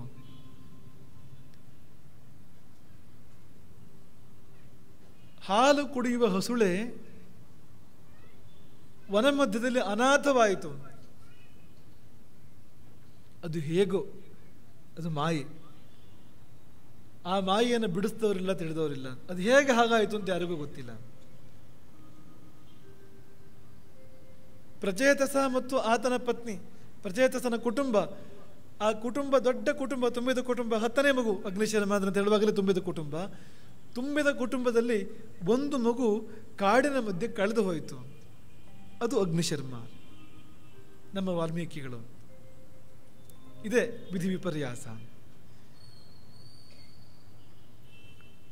ಹಾಗೆ ಕಳೆದು ಹೋದ ಮಗು ಸಿಕ್ಕಿದ್ದು ದರೋಡೆಕೋರರ ಕೈಗೆ. ಬೇಡರು ದರೋಡೆಕೋರರು. ಕೇವಲ ಬೇಡ ಅಂದರೂ ಕೂಡ ಸ್ವಲ್ಪ ಕಷ್ಟ ಆಗ್ತದೆ. ಯಾಕೆಂದರೆ ಹಿಂಸೆಯ ವೃತ್ತಿ ಅದು, ಪ್ರಾಣಿ ಪಕ್ಷಿಗಳನ್ನು ಕೊಂದು ಬದುಕ್ತಕ್ಕಂಥ ವೃತ್ತಿ ಅದು. ಆದರೆ ಜೀವನದ ವೃತ್ತಿ ಅಂತ ಅನ್ಕೊಳ್ಳೋಣ ಅದನ್ನು. ಇದು ಅಷ್ಟು ಮಾತ್ರ ಅಲ್ಲ, ಅದು ಬೇಡರು ಮಾತ್ರ ಅಲ್ಲ, ದರೋಡೆಕೋರರು. ದಾರಿ ಹೋಕರ ತಲೆ ಬಡಿದು ಅವರ ಗಂಟು ಕಿತ್ತು ಬದುಕುವ ಕ್ರೂರ ವೃತ್ತಿಯ ದರೋಡೆಕೋರರ ಗುಂಪಿನ ನಾಯಕನಿಗೆ ಸಿಕ್ಕಿತು ಈ ಮಗು, ಅಗ್ನಿಶರ್ಮ. ಹಾಲುಗಲ್ಲದ ಹಸುಳೆ ಅಥವಾ ಹಾಲಾರದ ಹಸುಳೆ. ಕೆನ್ನೆಯಲ್ಲಿ ಇನ್ನೂ ಹಾಲಿದೆ ಅಂತ. 24,000 ಶ್ಲೋಕಗಳ ರಾಮಾಯಣ ರಚನೆ ಮಾಡಿದ ಆ ಮಗುವಿಗೆ ಮಾತು ಬರದೇ ಇರುವ ಹೊತ್ತು ಅದು ಅಂತ. ಇನ್ನು ಮಾತು ಗೊತ್ತಿಲ್ಲ ಅದಕ್ಕೆ. ಆ ಹೊತ್ತು ರಾಮನನ್ನು ಕಂಡ ಆ ದಿವ್ಯ ವ್ಯಕ್ತಿತ್ವ, ಮುಂದೊಂದು ದಿನ ರಾಮನನ್ನು ಕಂಡ ದಿವ್ಯ ವ್ಯಕ್ತಿತ್ವ, ಅದರ ಆವತ್ತಿನ ಸ್ಥಿತಿ ಏನು ಅಂದರೆ ಅದಕ್ಕೆ ಕಂಡುಬಿಟ್ಟು ಪ್ರಪಂಚ ನೋಡುವ ಶಕ್ತಿ ಇಲ್ಲ, ಪ್ರಪಂಚನ ಅರ್ಥ ಮಾಡ್ಕೊಳ್ಳೋ ಶಕ್ತಿ ಇಲ್ಲ, ಒಳಿತು ಯಾವುದು ಕೆಡಕ್ಕೆ ಯಾವುದು ಗೊತ್ತಿಲ್ಲ. ಯಾರು ಎತ್ತಿಕೊಂಡ್ರೋ ಅವರ ಮಗು ನಾನು ಅಂತನೂ ಒಂದು ಅವಸ್ಥೆ, ಒಂದು ಸ್ಥಿತಿ ಅಂತ. ಕಂಡವರು ಕೈ ಕೂಸು ಅಂತ. ಅದಕ್ಕೆ ಪ್ರಜ್ಞೆ ಇಲ್ಲ ಅಂತ. ಬ್ರಹ್ಮರ್ಷಿಗಳ ಕೈಯಿಂದ ನಾನು ಪಾತಕಿಗಳ ಪಾಲಾಗ್ತಾ ಇದ್ದಾನೆ, ಕ್ರೂರಿಗಳ ಪಾಲಾಗ್ತಾ ಇದ್ದಾನೆ, ಪರಮ ಪಾಪಿಗಳ ಪಾಲಾಗ್ತಾ ಇದ್ದಾನೆ. ಪ್ರಜ್ಞೆ ಇಲ್ಲ ಅದಕ್ಕೆ, ಆ ಮಗುವಿಗೆ, ಆ ಹಸುಗೂಸಿಗೆ. ಪ್ರಶ್ನೆಗಳು ಬಹಳ ಹೇಳ್ತವೆ ಈ ಜಾಗದಲ್ಲಿ. ಋಷಿ ದಂಪತಿಗಳು ಮಗುವನ್ನು ಉದ್ದೇಶಪೂರ್ವಕವಾಗಿ ತ್ಯಜಿಸಿದ್ರು ಆ ಕಾಡಲ್ಲಿ. ಕಳೆದು ಹೋದ ಮಗುವನ್ನು ಹುಡುಕೋ ಪ್ರಯತ್ನವನ್ನೇ ಮಾಡಲಿಲ್ವಾ? ಅವರ ದಿವ್ಯ ದೃಷ್ಟಿಗೆ ಮಗು ಎಲ್ಲಿದೆ ಅಂತ ಗೋಚರಿಸಲಿಲ್ವಾ? ಇಂಥ ಅನೇಕ ಪ್ರಶ್ನೆಗಳು ಮೂಡ್ತವೆ ಇಲ್ಲಿ. ಆದರೆ ಎಲ್ಲ ಪ್ರಶ್ನೆಗಳಿಗೆ ಉತ್ತರ ಭವಿಷ್ಯ. ಅದು ಯಾವ ಸಸಿ, ಯಾವ ಬೀಜ ಎಲ್ಲಿ ಬೀಳಬೇಕೋ, ಎಲ್ಲಿ ಬೆಳಿಬೇಕೋ, ಹೇಗೆ ಹಣ್ಣು ಬಿಡಬೇಕೋ, ಎಲ್ಲಿ ತನ್ನ ಶಾಖೆಗಳನ್ನು ವಿಸ್ತರಿಸಬೇಕೋ, ಹಣ್ಣುಗಳು ಎಲ್ಲಿ ತಲುಪಬೇಕೋ, ಯಾರ ಹೊಟ್ಟೆ ತಣಿಸ್ಬೇಕೋ, ವಿಧಿಗೆ ಚೆನ್ನಾಗಿ ಗೊತ್ತು ನಮಗಿಂತ. ಹಾಗಾಗಿ ಅವರ ದಿವ್ಯ ದೃಷ್ಟಿಗೆ ಮಗುವಿನ ಭವಿಷ್ಯ ಗೋಚರವಾಗಿರಬೇಕು ಏನೋ. ಮತ್ತೊಮ್ಮೆ ಪರಸ್ಪರ ಸಂಪರ್ಕ ಆಗಲಿಲ್ಲ ಆ ತಂದೆ ತಾಯಿಗಳಿಗೂ ಮತ್ತು ಮಗುವಿಗೂ. ಒಂದು ಕಾಡಿನ ಮಧ್ಯದಲ್ಲಿ ದರೋಡೆಕೋರರ ಪಾಲಾಯಿತು.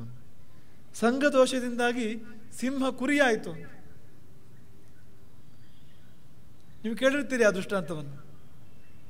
ಸಿಂಹಿಣಿಯೊಂದು ಮರಿ ಹಾಕಿ ಪ್ರಾಣ ಬಿಡ್ತದೆ. ಆ ಎಳೆಯ ಮರಿ ಕುರಿಗಳ ಮಂದಿಯಲ್ಲಿ ಬೆಳೀತದೆ.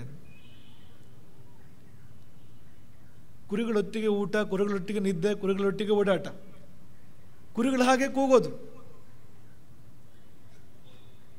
ಕುರಿಗಳ ಹಾಗೆ ಅವು ತಿನ್ನೋದನ್ನು ತಾನು ತಿನ್ನೋದು, ಅವುಗಳ ಹಾಗೆ ಬೆದರಿ ಓಡೋದು. ನಿಮಗೆ ಇದಕ್ಕಿಂತ ವಿಚಿತ್ರ ಬೇರೆ ಏನು ಕೂಡ ಪ್ರಪಂಚದಲ್ಲಿ ಕಾಣಸಿಗಲಾರದು ಅಂತ. ಒಂದು ಸಿಂಹ ಕುರಿ ಹಾಗೆ ವರ್ತಿಸ್ತಕ್ಕಂಥದ್ದು ಅಂತ.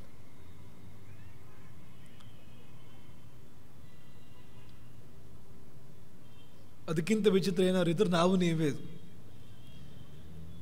ಯಾಕೆಂದ್ರೆ ನಮ್ಮೆಲ್ಲರ ಕತೆ ಕೂಡ ಅದುವೇ. ನಾವೆಲ್ಲ ಸಿಂಹಗಳೇ ಮೂಲತಃ. ಮೃಗರಾಜ ಅಂತನ್ನೋ ಹಾಗೆ ನಾವು ಈ ಮಾಯೆಯನ್ನು ಆಳುವವರು ನಿಜವಾಗಿಯೂ. ಆದರೆ ನಮಗೆ ನಾವ್ಯಾರೊಂದು ಮರೆತು ಹೋಗಿದ್ರಿಂದ, ಆ ಸಿಂಹದ ಅವಸ್ಥೆ ಬಂದಿದ್ದರಿಂದ ಈಗ ನಾವು ಹೀಗಾಗಿದ್ದೇವೆ. ಇಂಥ ನಿರ್ಬಲ ಸ್ಥಿತಿಯಲ್ಲಿ, ಅಜ್ಞಾನದ ಸ್ಥಿತಿಯಲ್ಲಿ, ದುಃಖದ ಸ್ಥಿತಿಯಲ್ಲಿ ನಾವಿದ್ದೇವೆ. ಒಂದು ದಿನ ನಮಗೆ ನಾವ್ಯಾರನ್ನ ಪರಿಚಯ ಆದರೆ ಮರುಕ್ಷಣ ನಮ್ಮ ವ್ಯಕ್ತಿತ್ವ ಬೇರೆ ಆಗ್ತದೆ. ನಮ್ಮೊಳಗಿನ ಶಕ್ತಿಯ ಪರಿಚಯ ನಮಗಾದರೆ, ನಮ್ಮೊಳಗಿನ ಮಹತಿಯ ಪರಿಚಯ ನಮಗಾದರೆ ನಾವು ಸಿಂಹವಾಗ್ತೇವೆ ಆ ದಿನ. ಅಂಥ ಸ್ಥಿತಿ ಇದು ರತ್ನಾಕರಣದ್ದು. ನೋಡಿ, ಈ ಅಗ್ನಿಶರ್ಮನೇ ರತ್ನಾಕರಣ ಆದ ಮುಂದೆ. ರತ್ನಾಕರಣೆಂಬ ಹೆಸರಿನ ದರೋಡೆಕೋರನಾಗಿ ಪ್ರಸಿದ್ಧನಾದ, ಕಳ್ಳರ ಗುರುವಾಗಿ ಪ್ರಸಿದ್ಧನಾದ. ಎಷ್ಟು ವ್ಯತ್ಯಾಸ! ಬೆಂಕಿಗೂ ನೀರಿಗೂ ಎಷ್ಟು ವ್ಯತ್ಯಾಸ, ಅಷ್ಟೇ ವ್ಯತ್ಯಾಸ. ಹುಟ್ಟು ಹೆಸರು ಅಗ್ನಿ, ಹಾಗಂದ್ರೆ ಬೆಂಕಿ ಅಂತ. ಮುಂದಿನ ಹೆಸರು ರತ್ನಾಕರ, ಹಾಗಂದ್ರೆ ನೀರು ಅಂತ. ರತ್ನಾಕರ ಅಂದರೆ ಸಾಗರ ಅಂತ, ಬರೀ ನೀರು ಮಾತ್ರ ಅಲ್ಲ, ಸಮುದ್ರಕ್ಕೆ ರತ್ನಾಕರ ಅಂತ ಹೆಸರು. ಹಾಗಾಗಿ ಅಷ್ಟು ವ್ಯತ್ಯಾಸ ಬಂದುಬಿಡ್ತು. ಬೆಳಗುವ ದೀಪವಾಗಿದ್ದವನು ಮಲಿನ ಜಲವಾದ.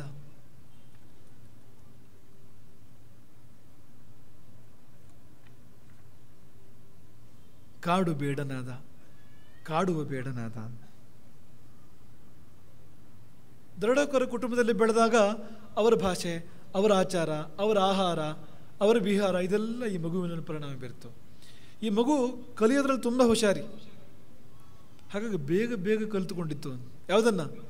ಆ ಭಾಷೆಯನ್ನು, ಆ ಆಚಾರವನ್ನು, ಆ ಆಕಾರವನ್ನು, ಆ ಸ್ವಭಾವವನ್ನು, ಆ ಕಳ್ಳತನದ ವಿದ್ಯೆಯನ್ನು, ಆ ಕ್ರೌರ್ಯವನ್ನು, ಹಿಂಸೆಯನ್ನು ಅದ್ಭುತವಾಗಿ ಕಲಿತುಕೊಂಡಿತ್ತು. ಯಾಕೆಂದರೆ ಬ್ರಹ್ಮರ್ಷಿ ವಂಶ ಸಂಜಾತ ಅವನು. ಹಾಗಾಗಿ ಸಹಜವಾಗಿ ಕಲಿಯುವ ಶಕ್ತಿ ಅದ್ಭುತ.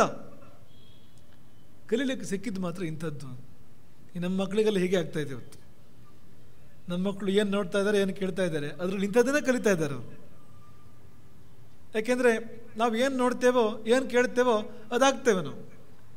ಅಂತಹ ಕಲಿಕೆಯೇ ಸರ್ವೋಚ್ಚವಾಗಿರ್ತಕ್ಕಂಥ ಕಲಿಕೆ, ಅಧಿಕೃತ ಕಲಿಕೆಗಿಂತಲೂ ಕೂಡ.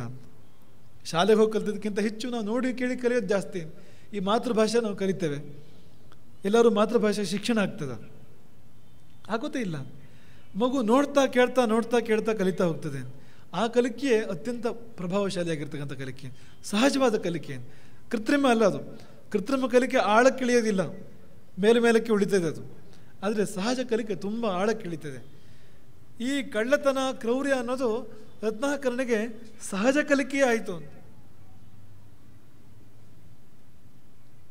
ಕಾಡು ಬೇಡ, ಕಾಡುವ ಬೇಡ. ಈ ಬೇಡ ಅಂದರೆ ಬೇಕು ಅಂದರೆ ಒಬ್ಬ ಮನುಷ್ಯ ಬೇಡವಾಗೋದು ಯಾವಾಗ, ಒಬ್ಬ ಮನುಷ್ಯ ಬೇಕಾಗೋದು ಯಾವಾಗ ಅಂದರೆ ತುಂಬ ಸರಳವಾದ ಸೂತ್ರದಿಂದ ಉತ್ತರ ಕೊಡ್ಬೋದು ಅದಕ್ಕೆ. ಯಾರು ಪ್ರೀತಿ ಪ್ರಧಾನವಾಗಿ ಬದುಕ್ತಾನೆ ಅವನು ಬೇಕಾಗ್ತಾನೆ ಎಲ್ಲರಿಗೂ ಕೂಡ ಅಂತ. ಯಾರು ಭೀತಿ ಪ್ರಧಾನವಾಗಿ ಬದುಕ್ತಾನೆ ಅವನೆಲ್ಲರಿಗೂ ಬೇಡವಾಗ್ತಾನೆ. ಭಯೋತ್ಪಾದಕ, ಬೆದರಿಸಿ ಬದುಕುವವನು, ಪೀಡಿಸಿ ಬದುಕುವವನು ಇಡೀ ಪ್ರಪಂಚಕ್ಕೆ ಬೇಡವಾಗ್ತಾನೆ, ಬೇಡ ನೆನೆಸ್ತಾನೆ ಅವನು. ಅದೇ ಪ್ರೀತಿ ಪ್ರಧಾನವಾಗಿ ಬದುಕಿದರೆ ಆತ ರಸಋಷಿ ಆಗ್ಬೋದು. ಆತ ಎಲ್ಲರಿಗೂ ತಂದೆ ಹಾಗೆ, ಗುರುವಿನ ಹಾಗೆ, ಅಣ್ಣನ ಹಾಗೆ ತೋರ್ಬೋದು. ಎಷ್ಟೇ ವ್ಯತ್ಯಾಸ, ಒಂದು ಅಕ್ಷರದ ವ್ಯತ್ಯಾಸ. ನಿಮ್ಮ ಬದುಕು ಪ್ರೀತಿ ಪ್ರಧಾನವೋ, ನಿಮ್ಮ ಬದುಕು ಭೀತಿ ಪ್ರಧಾನವೋ, ನೀವು ಮನಸ್ಸನ್ನು ಗೆದ್ದು ವ್ಯಕ್ತಿಯನ್ನು ಗೆಲ್ತೀರೋ ಅಥವಾ ವ್ಯಕ್ತಿಯನ್ನು ಭೀತಿ ಮೂಲಕ ಹೊರಗಿನಿಂದ ಗೆಲ್ಲಕ್ಕೆ ಪ್ರಯತ್ನ ಪಡ್ತೀರೋ. ರತ್ನಾಕರ ಭೀತಿ ಪ್ರಧಾನವಾಗಿ ಬದುಕಿದ, ಬೆದರಿಸಿ ಪೀಡಿಸಿ ಬದುಕಿದ. ನ್ಯಾಯಾರ್ಜಿತವಾದ ತನ್ನ ಸಂಪತ್ತನ್ನು ಅಗತ್ಯ ಇರುವವರಿಗೆ ಹಂಚುವನು ದೇವರಂತೆ ಮನುಷ್ಯರಲ್ಲಿ. ನ್ಯಾಯಾರ್ಜಿತವಾದ ಸಂಪತ್ತನ್ನು ತಾನೇ ಅನುಭವಿಸೋನು, ಬೇರೆಯವ್ರಿಗೆ ಕೊಡದೆ. ಅವನು ಮಧ್ಯಮ ಮನುಷ್ಯ ಅವನು. ಇನ್ನು ನ್ಯಾಯಾರ್ಜಿತ ಸಂಪತ್ತಲ್ಲ, ಇತರರ ಸಂಪತ್ತನ್ನು ಅನ್ಯಾಯವಾಗಿ ಕಿತ್ತುಕೊಂಡು ತಾನು ಅನುಭವಿಸೋನು. ಅವನು ಅಧಮ, ಅವನು ದಾನವ. ಇಂಥ ಬದುಕಾಯಿತು ರತ್ನಾಕರನದ್ದು. ವನ ಮಧ್ಯದ ಮಾರ್ಗ ಸಮೀಪದಲ್ಲಿಯೇ ವಾಸಗೃಹ.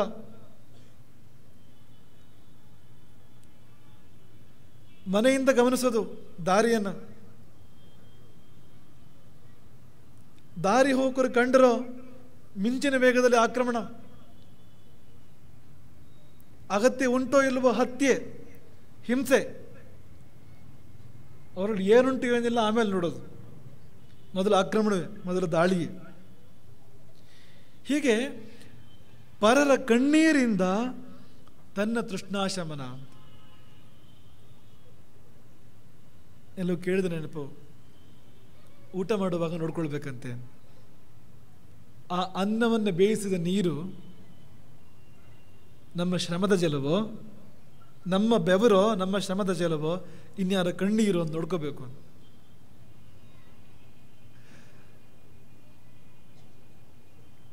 ರತ್ನಾಕರನ ಬದುಕು ಎಂಥದ್ದಾಯಿತು ಅಂದರೆ, ಇನ್ನೊಬ್ಬರ ಕಣ್ಣೀರಿಂದ ಅವನ ಬಾಯಾರಿಕೆ ಶಮನ, ಇನ್ನೊಬ್ಬರ ಉಪವಾಸದಿಂದ ಅವನ ಭೋಜನ, ಪರರ ನಿದ್ದೆಗೆಡಿಸಿ ಅವನ ನಿದ್ದೆ, ಅಥವಾ ಪರರನ್ನು ಚಿರನಿದ್ರೆಗಿಳಿಸಿ ಶಾಶ್ವತ ನಿದ್ರೆಗಿಳಿಸಿ ಸುಖ ನಿದ್ರೆ, ಪರರ ದುಃಖದಿಂದ ಸ್ವಸುಖ, ವಿವೇಚನಾರಹಿತವಾದ ಹತ್ಯೆಗಳು. ತತ್ವಸಂಗ್ರಹ ರಾಮಾಯಣ ಹೇಳುವ ಹಾಗೆ 7 ಬಂಡಿಗಳಷ್ಟು ಯಜ್ಞೋಪವೀತಗಳಾಗಿತ್ತಂತೆ. ಜನಿವಾರಗಳು 7 ಬಂಡಿ ಅಂತ.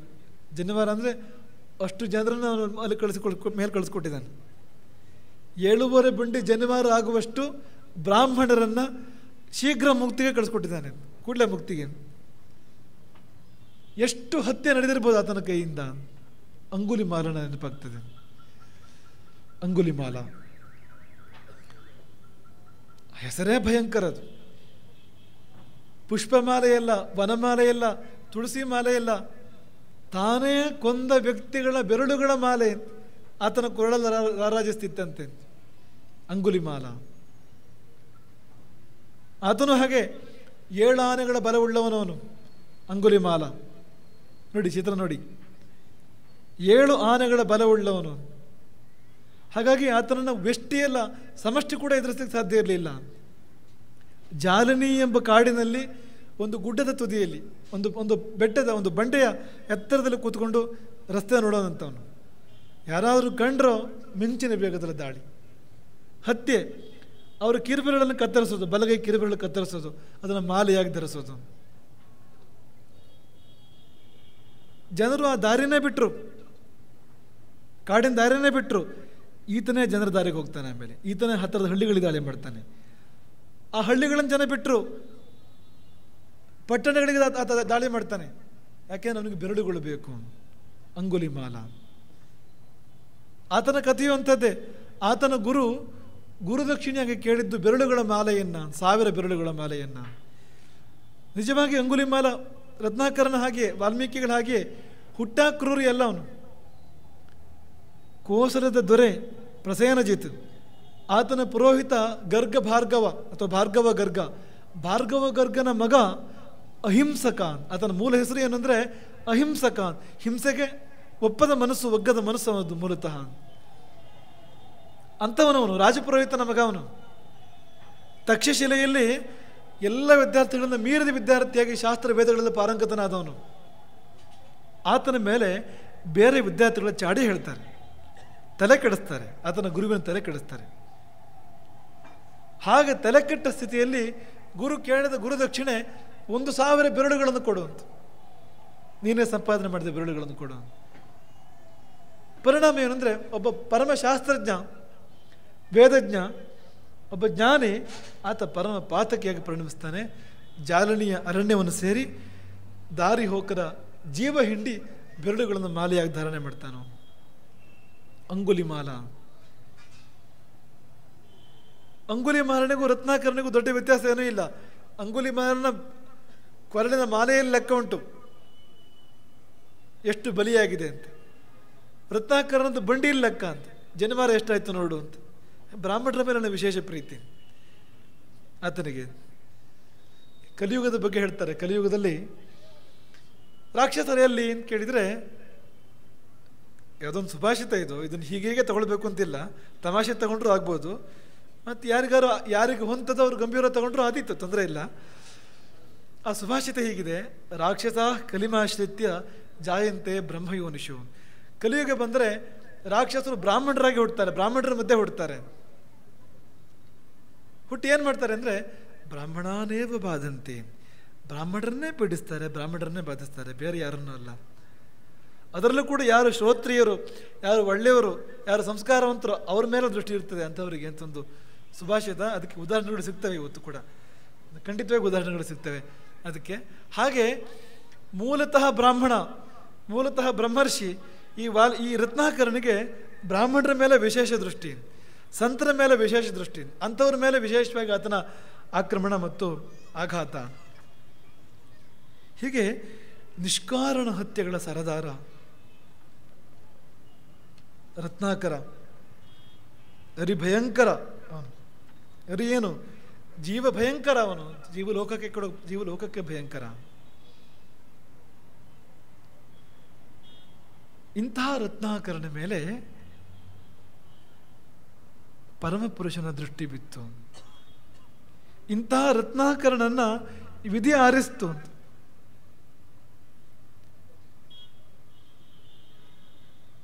ರಾಮಾಯಣದ ಕವಿ ಆಗಲಿಕ್ಕೆ ನಮ್ಗೆ ಅಸಂಬದ್ಧ ಅಂತ ಅನಿಸ್ಬೋದು, ವಸಿಷ್ಠರ ಕೈಲೇ ಮಾಡಿಸ್ಬೋದಾಗಿತ್ತು. ಇದ್ಯಾಕೆ ರತ್ನಾಕರ ಯಾಕೆ ಇಂಥ ಪಾತಕಿ ಯಾಕೆ? ನಮ್ಮ ರಾಮಕಥೆಯ ಕವಿ ಹೇಳ್ತಾರೆ ಅದು ಯಾಕಂತೆ ಅಂದರೆ, ರಾಮಾಯಣ ಪರಿವರ್ತನೆ ಕಾವ್ಯ, ಕವಿ ಕೂಡ ಪರಿವರ್ತನೆ ಕವಿ ಆಗಬೇಕು ಅಂತ. ಈಗ ರಾಮನಾಮ ಅದರ ಪ್ರಯೋಜನವೇ ಪರಿವರ್ತನೆ. ರಾಮಾಯಣದ ಪ್ರಯೋಜನವೇ ಪರಿವರ್ತನೆ. ವ್ಯಕ್ತಿಗಳನ್ನು, ದೇಶಗಳನ್ನ, ಸಮಾಜಗಳನ್ನ ಬದಲಿಸ್ತದೆ ಅದು ಅಂತ. ಅದಕ್ಕೆ ಇರ್ತಕ್ಕಂಥದ್ದು. ಹಾಗಾಗಿ ಎಂಥ ಕವಿ ಬೇಕು ಅಂದರೆ ಅವನ ಜೀವನವೇ ಉದಾಹರಣೆ ಆಗಬೇಕು ಪರಿವರ್ತನೆಗೆ, ಅಂಥ ವ್ಯಕ್ತಿತ್ವ ಬೇಕು. ಮತ್ತು ಇನ್ನೊಂದು ಮಾತು ಅಂದರೆ, ನಾವೆಲ್ಲ ಬೇಟೆಗಾರರೇ, ನಾವೆಲ್ಲ ಬೇಡರೆ, ಒಬ್ಬರನ್ನೊಬ್ಬರು ಬೇಟೆ ಆಡ್ತಾನೆ ಇರ್ತೇವೆ ನಾವು. ಈ ವಿಜ್ಞಾನದ ಪ್ರಕಾರ ಸ್ವಲ್ಪ ಹಿಂದಕ್ಕೆ ಹೋದರೆ ಶಿಲಾಯುಗದಲ್ಲಿ ನಾವೆಲ್ಲ ಬೇಟೆ ಆಡ್ತಾ ಇದ್ವಂತೆ, ಆಧುನಿಕ ವಿಜ್ಞಾನದ ಪ್ರಕಾರ. ಈಗಲೂ ಕೂಡ ನಮ್ಮಲ್ಲಿ ಅದಿದೆ ಅಂತ. ಗಂಡ ಹೆಂಡತಿಯನ್ನು ಬೇಟೆ ಆಡೋದು, ಹೆಂಡತಿ ಗಂಡನ ಬೇಟೆ ಆಡೋದು, ಆಫೀಸಲ್ಲಿ ಬಾಸ್ ಕೆಳಗಿನ ಅಧಿಕಾರನ ಭೇಟಿ ಆಡೋದು, ಕೆಲವು ಸತಿ ಕೆಳಗಿನ ಅಧಿಕಾರಿ ಬಾಸನ್ನು ಭೇಟಿ ಆಡೋದು. ಒಬ್ರನ್ನೊಬ್ರು ಭೇಟಿ ಆಡ್ತಾನೆ ನಮ್ಮ ಬದುಕು ಸಾಗ್ತಾ ಇದೆ ಅಂತ. ಒಬ್ರನ್ನೊಬ್ರು ನೋಯಿಸ್ತೆ, ಪೀಡಿಸ್ತೆ, ನಮ್ಮ ಬದುಕು ಎಲ್ಲಿದೆ ಅಂತ ವ್ಯಥೆ ಕೊಟ್ಟೇ ನಮ್ಮ ಬದುಕಿರ್ತಕ್ಕಂಥದ್ದು. ಆ ಅರ್ಥದ ಬೇಟೆಗಾರರು ನಾವೆಲ್ಲರೂ ಕೂಡ. ಹಾಗಾಗಿ ಅಲ್ಲಿಂದ ರಸರುಚಿ ಆಗುವ ಕಡೆಗೆ, ಪರಮ ದಯಾಳು, ಪರಮ ಕೃಪಾಕರ, ಪರಮಾನಂದ ಪೂರ್ಣರಾಗುವ ಕಡೆ ಆಗ್ತಕ್ಕಂಥ ಮಹತ್ ಪರಿವರ್ತನೆಯ ಸೂಚನೆ ಇದು. ಅಂಥ ವ್ಯಕ್ತಿತ್ವವನ್ನು ಆರಿಸಿದ್ದು. ಮತ್ತು ರಾಮಾಯಣ ಪೂರ್ತಿ ಅರ್ಥ ಆಗೋದು ರತ್ನಾಕರನಿಗೆ, ರಾವಣ ಅರ್ಥ ಆಗೋದು ರತ್ನಾಕರನಿಗೆ, ಮಂಥರೆ ಅರ್ಥ ಆಗೋದು ರತ್ನಾಕರನಿಗೆ. ವಸಿಷ್ಠರು ಕೂಡ ಅರ್ಥ ಆಗಲಿಕ್ಕಿಲ್ಲ. ಮಂಥರೆಯೋ ರಾವಣನೋ ಪೂರ್ಣ ಅರ್ಥ ಆಗಬೇಕು ಅಂದರೆ ಅದನ್ನು ಜೀವನದಲ್ಲಿ ಕಂಡಿರಬೇಕು, ಉಂಡಿರಬೇಕು, ನೋಡಿರಬೇಕು, ಆ ಮಟ್ಟದಲ್ಲಿ ಇರಬೇಕು ಒಂದು ಕಾಲದಲ್ಲಿ, ಅಲ್ಲಿಂದ ಮೇಲೆದ್ದು ಬಂದಿರಬೇಕು. ಹಾಗಿದ್ರೆ ಮಾತ್ರ ಅರ್ಥ ಆಗ್ಲಿಕ್ಕೆ ಸಾಧ್ಯ. ಅದಿಲ್ಲದಿದ್ರೆ ಪೂರ್ತಿ ಅರ್ಥ ಆಗ್ಲಿಕ್ಕೆ ಸಾಧ್ಯ ಇಲ್ಲ. ಸ್ವತಃ ಕಂಡಿರಬೇಕು, ಸ್ವತಃ ಕಂಡರೆ ಸಾಧ್ಯ ಇಲ್ಲ. ನೀವು ಆ ಅಕ್ಬರನ ಕತೆ ಕೇಳಿರ್ತೀರಿ. ಬಡತನದ ಬಗ್ಗೆ ನಿಮಗೇನು ಗೊತ್ತಿಲ್ಲ ಅಂತ ಹೇಳಿದಂತೆ ಬೀರ್ಬಲ್ ಅಕ್ಬರ್ನಿಗೆ ಒಂದು ದಿವಸ. ಅಕ್ಬರ್ ಹೇಳಿದಂತೆ ಗೊತ್ತು ನನಗೆ, ನೀ ಏನು ಹೇಳೋದು? ಗೊತ್ತಿಲ್ಲ, ಗೊತ್ತು ಗೊತ್ತಿಲ್ಲ ಗೊತ್ತು ವಾದ ಆಯಿತು. ಕೊನೆಗೆ ಬೀರ್ಬಲ್ ಅಕ್ಬರ್ನಿಗೆ ಹೇಳಿದಂತೆ, ಹಾಗಿದ್ರೆ ಪ್ರಭು ನಾಳೆ ಸಾಕು, ಇವತ್ತಲ್ಲ, ಒಂದು ಪುಟ ಬರಿಬೋದು ನೀವು ಬಡತನದ ಬಗ್ಗೆ. ಓ ಅದೇನು ಬಿಡು ಬರಿತೇನೆ. ಮರುದಿನ ಅಕ್ಬರ್ ಬರ್ಕೊಂಡು ಬಂದಂತೆ ಬಡತನದ ವರ್ಣನೆ. ಬಡತನದ ವರ್ಣನೆ ಅಂದರೆ ಗುಡಿಸಲು ಹೇಗಿತ್ತು ಅಂದರೆ ಮಳೆ ಬಿಸಿಲು ಒಳಗೆ ಬರೋ ಹಾಗಿತ್ತು ಗುಡಿಸಲು. ನೆಲ ಹೇಗಿತ್ತು ಅಂದರೆ ರಸ್ತೆ ಇದ್ದ ಹಾಗಿತ್ತು ನೆಲ. ಊಟಕ್ಕೆ ಗಂಜಿ ಒಂದು ಹೊತ್ತಿದ್ರಿತ್ತು, ಇಲ್ಲದೇ ಇದ್ರೆ ಇಲ್ಲ. ವ್ಯಕ್ತಿಗಳೆಲ್ಲ ಮೂಳೆ ಚಕ್ಕಡ, ಚಿಂದಿ ಬಟ್ಟೆಗಳು, ಹೀಗೆ ವರ್ಣನೆ ಮಾಡ್ತಾ ಸಾಗಿದ್ದಾನೆ ಅಕ್ಬರ್ ಬಡತನದ ಒಂದು ವರ್ಣನೆ. ಕೊನೆಯಲ್ಲಿ ಏನು ಬರ್ತಿದ್ದಾನೆ ಅಂದರೆ, ಎಂಥ ಬಡತನ ಅಂದರೆ ಅವ್ರ ಮನೆ ಆನೆ ಕೂಡ ಸೊರಗೋಗಿತ್ತು ತುಂಬ ಅಂತ.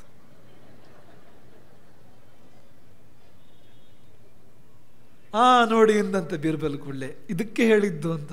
ಸ್ವಂತ ಅನುಭವಿಸದೇ ಇದ್ದರೆ ಯಾವುದೇ ಒಂದು ಸಂಗತಿಯನ್ನು ಆತ ವರ್ಣನೆ ಮಾಡೋಕ್ಕೆ ಸಾಧ್ಯ ಇಲ್ಲ. ಅದನ್ನು ಸ್ವಯಂ ಅನುಭವಿಸಿರ್ಬೇಕು ಅಂತ. ಹಾಗಿದ್ರೆ ಮಾತ್ರವೇ ಅದನ್ನು ಚೆನ್ನಾಗಿ ವರ್ಣನೆ ಮಾಡೋಕ್ಕೆ ಸಾಧ್ಯ. ನಿಮಗೇನು ಗೊತ್ತು ಬಡವರ ಮನೇಲಿ ಆನೆ ಇರ್ತದ, ನಾಯಿ ಇರ್ತದ, ನಿಮಗೇನು ಗೊತ್ತು? ಬಡವರ ಮನೇಲಿ ನಾಯಿಯೂ ಸೊರಗಿತ್ತು ಅಂದರೆ ಒಂದು ವಿಷಯ ಬೇರೆ. ಈ ಅಕ್ಬರನ ಕಲ್ಪನೆ ಎಲ್ಲರ ಮನೇಲೂ ಆನೆ ಇರ್ತದೆ ಅಂತ. ಆ ಹುಟ್ಟ ಆನೆ ನೋಡಿ ಬೆಳೆದನವನು. ಆನ ಮನೇಲಿ ನಾಯಿ ಇದ್ದಾಗ ಆನೆ ಇತ್ತು ಅವ್ರ ಮನೇಲಿ. ಅವನಿಗೇನು ಗೊತ್ತು ಬಡವರ ಮನೆ ಹೇಗಿರೋಕ್ಕೆ ಸಾಧ್ಯ ಅಂತ. ಹಾಗಾಗಿ ಎಷ್ಟೇ ಪುಸ್ತಕ ಜ್ಞಾನ ಇದ್ರೂ ಕೂಡ ನೈಜ ಅನುಭವ ಇಲ್ಲದೆ ಇದ್ರೆ ಅದನ್ನು ವರ್ಣನೆ ಮಾಡೋಕ್ಕೆ ಸಾಧ್ಯ ಇಲ್ಲ. ಹಾಗೆ ವಾಲ್ಮೀಕಿಗಳ ಹಿನ್ನೆಲೆ ಹೇಗಿದೆ ಅಂದರೆ ಎಲ್ಲದರ ನೈಜ ಅನುಭವ ಇದೆ. ಬದುಕಿನ ಎಲ್ಲ ಮಜರುಗಳ ನೈಜ ಅನುಭವ ಇದೆ. ಪಾತಕಿಗಳ ಪಾತ್ರಗಳು ಕೂಡ ಅವ್ರಿಗೆ ಚೆನ್ನಾಗಿ ಅರ್ಥ ಆಗ್ಲಿಕ್ಕೆ ಸಾಧ್ಯ, ವಾಲ್ಮೀಕಿಗಳಿಗೆ. ಬೇರೆಯವ್ರಿಗೆ ಅರ್ಥ ಆಗ್ಲಿಕ್ಕೆ ಸಾಧ್ಯ ಇಲ್ಲ ಆ ರೀತಿಯಲ್ಲಿ. ಹಾಗಾಗಿ ರತ್ನಾಕರಣನ ಬಹುಶಃ ವಿಧಿ ಆರಿಸಿರಬೇಕು. ಅದನ್ನು ಕವಿ ಬರೀತಾರೆ, ಅಜರಾಮರ ಕಾವ್ಯ ರಚನೆ ಅಣಿಗೊಳಿಸದೆ ವೇದಿಕೆ ಶೋಧಿಸಿದನು ಅರಳಿ ಆದಿ ಕವಿಯಾಗುವ ಜೀವಕ್ಕೆ. ನಿಯತಿ ನಡೆಯು ಅತಿ ನಿಗೂಢ ನಿಲುಕದೆಮ್ಮ ದೃಷ್ಟಿಗೆ ಕವಿಯಾಗುವ ಕಾಡು ಬೇಡ ಅಮರ ಕಾವ್ಯ ಸೃಷ್ಟಿಗೆ. ಹೌದು, ವಿಧಿಗೆ ಒಂದೇ ಏಟಿಗೆ ಒಂದೇ ಕಲ್ಲಿಗೆ ಎರಡು ಹಕ್ಕಿ ಹೊಡಿಬೇಕಾಗಿತ್ತು ವಿಧಿಗೆ. ಒಂದು ರತ್ನಾಕರಣ ಉದ್ಧಾರ ಆಗಬೇಕು, ಇನ್ನೊಂದು ದಾರಿ ಹೋಕರು ಬದುಕಬೇಕು. ಆ ಪಥ ನಿಷ್ಕಂಟಕ ಆಗಬೇಕು, ಅದು ಒಂದು ಗುರಿ. ಇನ್ನೊಂದು ಗುರಿ ರತ್ನಾಕರಣ ಮುಕ್ತಿಪಥ ನಿಷ್ಕಂಟಕ ಆಗಬೇಕು. ಮತ್ತು ರತ್ನಾಕರಣ ಮೂಲಕವಾಗಿ ಕೋಟಿ ಕೋಟಿ ಜೀವಿಗಳ ರಾಮನ ಮಾರ್ಗ, ರಾಮಪಥ ಅದು ನಿಷ್ಕಂಟಕವಾಗಬೇಕು. ಹಾಗಾಗಿ ವಿಧಿ ಆ ಪಾಪಿಯ ಮೇಲೆ, ರತ್ನಾಕರನ ಮೇಲೆ ದೃಷ್ಟಿ ಹಾಕಿತು. ತನ್ನ ಪ್ರತಿನಿಧಿಯಾಗಿ ನಾರದರನ್ನು ಕಳಿಸ್ಕೊಟ್ಟಿತು ರತ್ನಾಕರನ ಬಳಿಗೆ.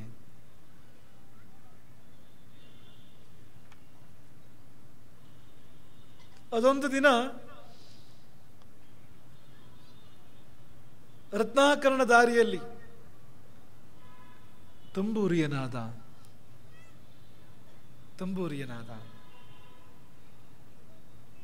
ಬಹುಶಃ ರತ್ನಾಕರಣ ಎದೆಯನ್ನೇ ಮೀಟ್ಲಿಕ್ಕೆ ಯಾರೋ ಬಂದ್ರೋ ಎನ್ನುವ ಹಾಗೆ ನಾರಾಯಣ ನಾಮದ ಜೊತೆಗೆ ನಾರದರ ನಾದ, ತಂಬೂರಿಯ ನಾದ ಪ್ರಾರಂಭ ಆಯಿತು. ಆ ತಂಬೂರಿಯ ನಾದವನ್ನು ಆಲಿಸೋಣ.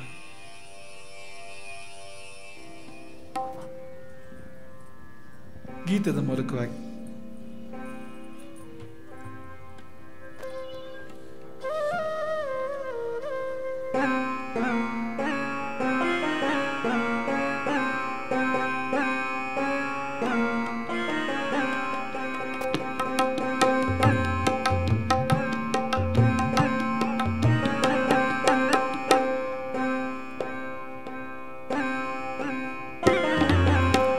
ತಂಬೂರಿ ಮೀಟಿದವ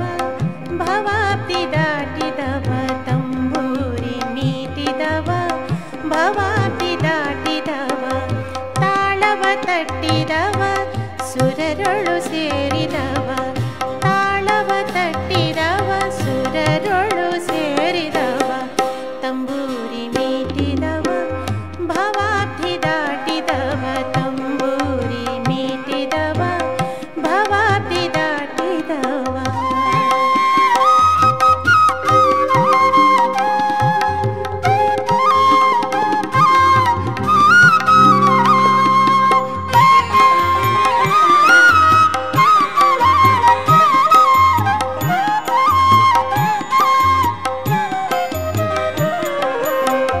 ಗೆಜ್ಜೆಯ ಕಟ್ಟಿದವ ಕಳರಿದೆಯ ಮೆಟ್ಟಿದವ ಗೆಜ್ಜೆಯ ಕಟ್ಟಿದವ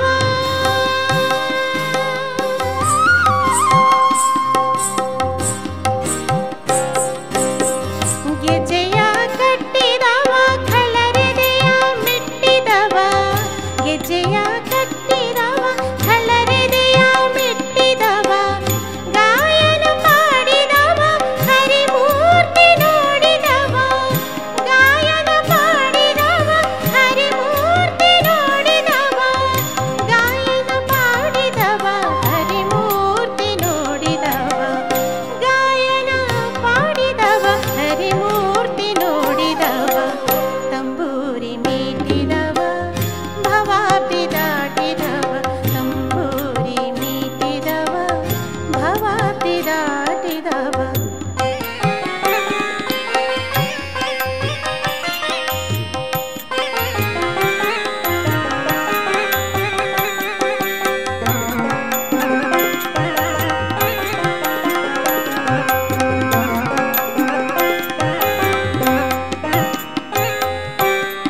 ವಿಠಲನ ನೋಡಿದವ ವೈಕುಂಠಕ್ಕೆ ಓಡಿದವ ವಿಠಲನ ನೋಡಿದವ